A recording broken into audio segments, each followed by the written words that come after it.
नमस्कार मित्रों, आप सबका स्वागत है चितवन लाइव लर्निंग पर। मैं अलका सिंह आज आपको पढ़ाने वाली हूँ संरचनात्मक सिद्धांत। ये टॉपिक आपका बीएड सेकेंड ईयर के कोर्स में मिलेगा, जो जेंडर स्कूल एंड सोसाइटी नामक सब्जेक्ट है, उसके अंदर ये टॉपिक आता है। स्टूडेंट्स ने पूछा था तो इसलिए मैं इस टॉपिक को आपको आज कवर करने वाली हूँ। सबसे पहले बात करते हैं संरचनात्मक सिद्धांत की कि संरचनात्मक सिद्धांत है क्या। संरचना का मतलब होता है सीधा सीधा, संरचना का मतलब होता है स्ट्रक्चर थ्योरी, यानी किसी चीज़ के स्ट्रक्चर की बात की जा रही है, किसी भी चीज़ की बनावट की बात की जा रही है। अब हम बात करते हैं कि स्ट्रक्चर कैसा, क्योंकि किस तरह के स्ट्रक्चर की बात की जा रही है। हम कोई साइंस सब्जेक्ट तो पढ़ नहीं रहे हैं, हम पढ़ रहे हैं यहाँ पर समाज का स्ट्रक्चर। तो समाज का स्ट्रक्चर यानी कि सामाजिक संरचना।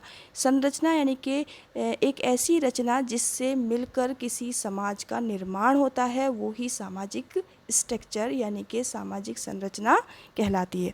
तो सामाजिक संरचना को सिंपल लैंग्वेज में मैं आपको बता देना चाहती हूँ क्या होती है सामाजिक संरचना।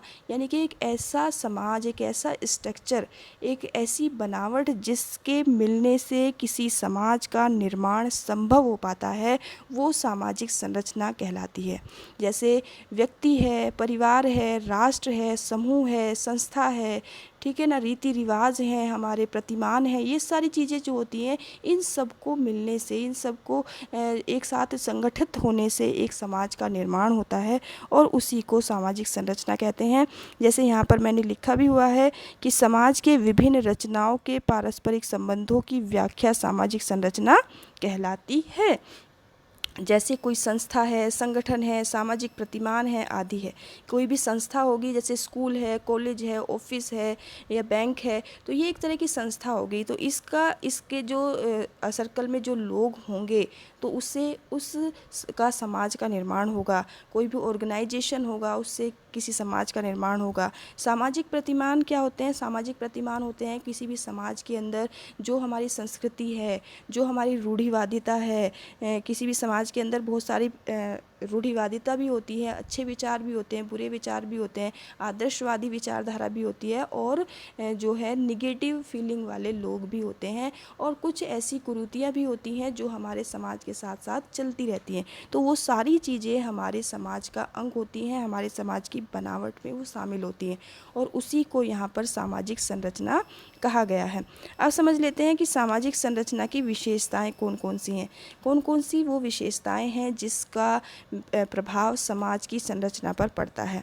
तो सबसे पहली जो विशेषता है वो ये है कि एक व्यवस्थित क्रमबद्धता है, कि जब किसी भी समाज का निर्माण होता है तो उसमें एक सिस्टमेटिक ऑर्गेनाइज्ड वो समाज होना चाहिए।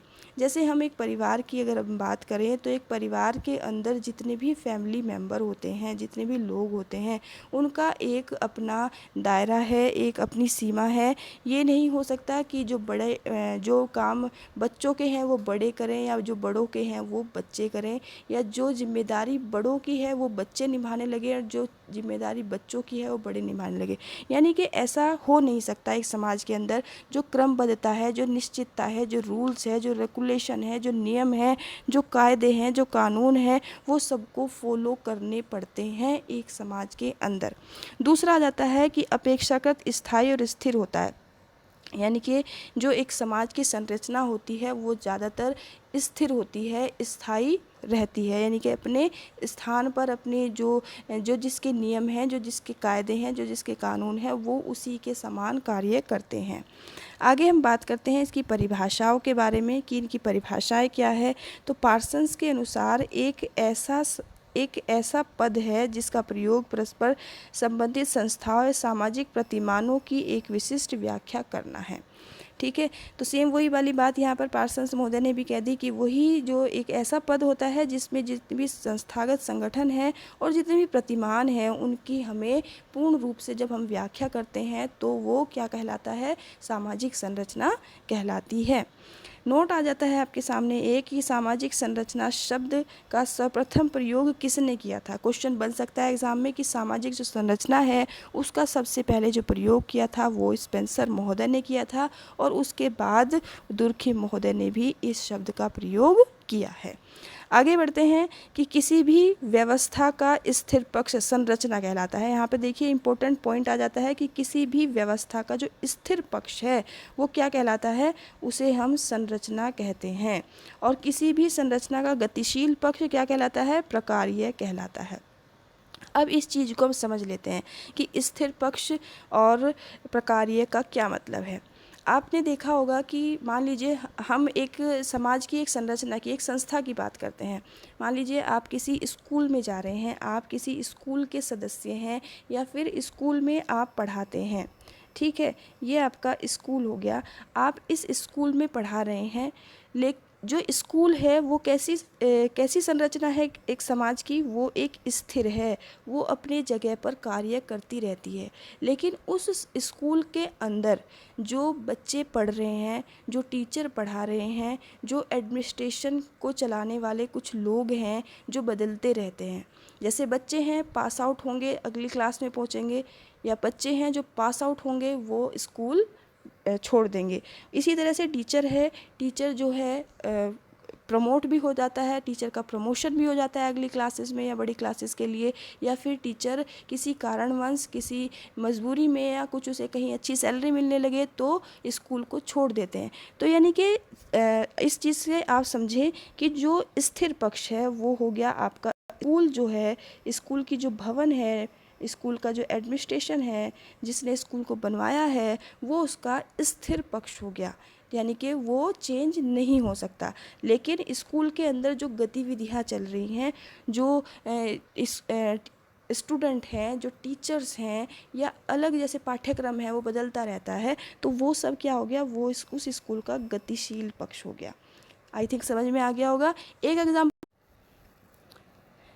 अब बात करते हैं विखंडन सिद्धांत की। विखंडन का मतलब होता है डीकंस्ट्रक्टिव थ्योरी।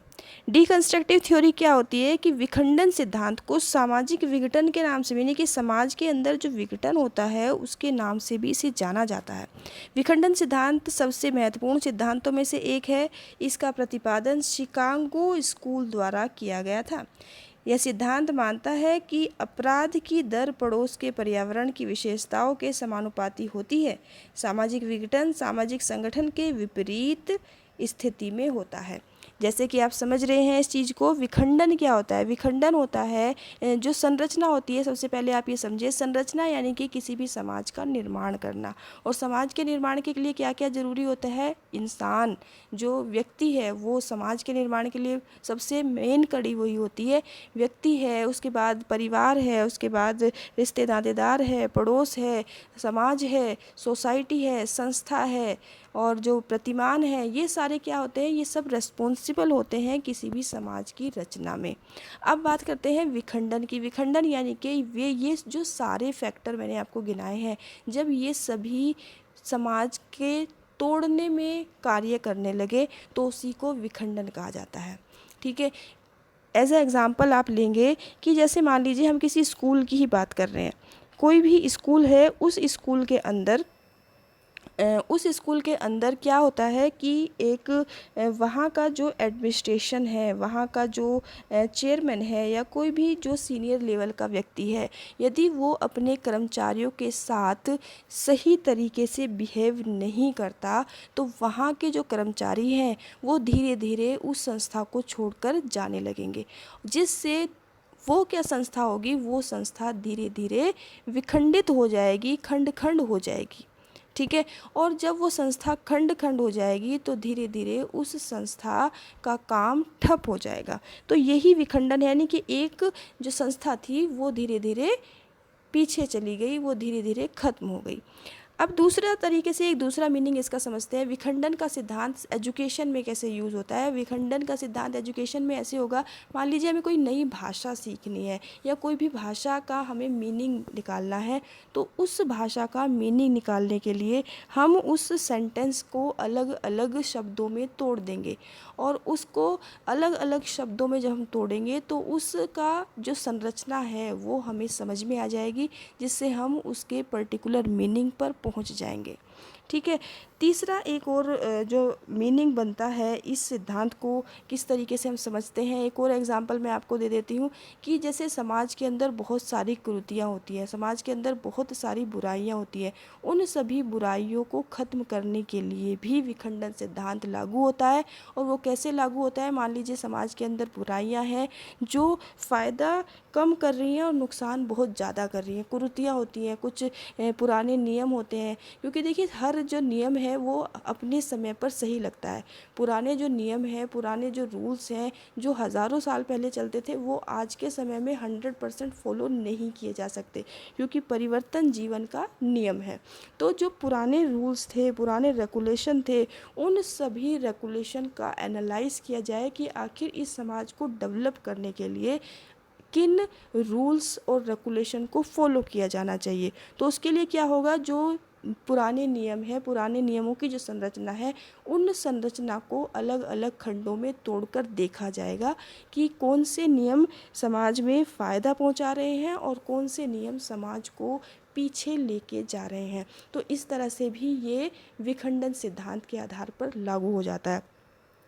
पाठ्यक्रम की बात करें तो पाठ्यक्रम में पुराने पाठ्यक्रम को छोड़कर नए पाठ्यक्रम को धारण करना, या फिर पुराने जो घिसे पिटे तरीके को छोड़कर एक नए तरीके से और नए बेहतरीन तरीके से पढ़ने की शुरुआत करना भी विखंडन सिद्धांत कहा जाता है। तो इसी तरह से कहा, आई थिंक, मुझे नहीं लगता कि अब आपको समझ में नहीं आया होगा विखंडन सिद्धांत। विखंडन सिद्धांत तोड़कर मरोड़कर नए तरीके से समाज को डेवलप करने की बात भी है, और विखंडन सिद्धांत से पुरानी कुरीतियों को ख़त्म करने की बात भी है। और विखंडन सिद्धांत इस तरह से भी लागू होता है कि जो जब भी कोई गलती कोई व्यक्ति करता है तो उस गलती के बाद कि कोई अपराधी है तो उस अपराधी को ख़त्म कर दिया जाता है, जो उस विखंडन सिद्धांत के आधार पर ही लागू होगा। अब बात करते हैं यहाँ पर इसके अंतर्गत क्या हो जाएगा। नेक्स्ट देखिए, पॉइंट टू पॉइंट है यहाँ पर कि इसके अंतर्गत व्यक्ति, संस्थाएं आदि अपने पद छोड़कर अन्य काम करने लगेगा। और विखंडन सिद्धांत इस प्रकार भंग भी होता है जिससे समाज में विकृति आ जाती है और समाज टूटने लगता है। तो जो सामाजिक कुरीतियाँ हैं, जो लोगों की विचारधारा है, जो लोगों के मन से आदर्शों का ख़त्म होना है, जो लोगों की विचारधारा में ईश्वर के प्रति जो श्रद्धा है उसका ख़त्म हो जाना है, वो भी समाज को विखंडित कर सकता है। तो स्टूडेंट्स, ये सारे नोट्स आपके आज कंप्लीट हो चुके हैं, जिसमें संरचनात्मक सिद्धांत और विखंडन सिद्धांत आज मैंने आपके कंप्लीट कराए हैं। यदि आपको ये वीडियो पसंद आई है तो इस चैनल को आप सब्सक्राइब कर लें अगर पहली बार आए हैं तो, और वीडियो को लाइक करके ज़रूर जाइएगा और अपने कमेंट्स भी ज़रूर दीजिएगा। Thank you for watching this video.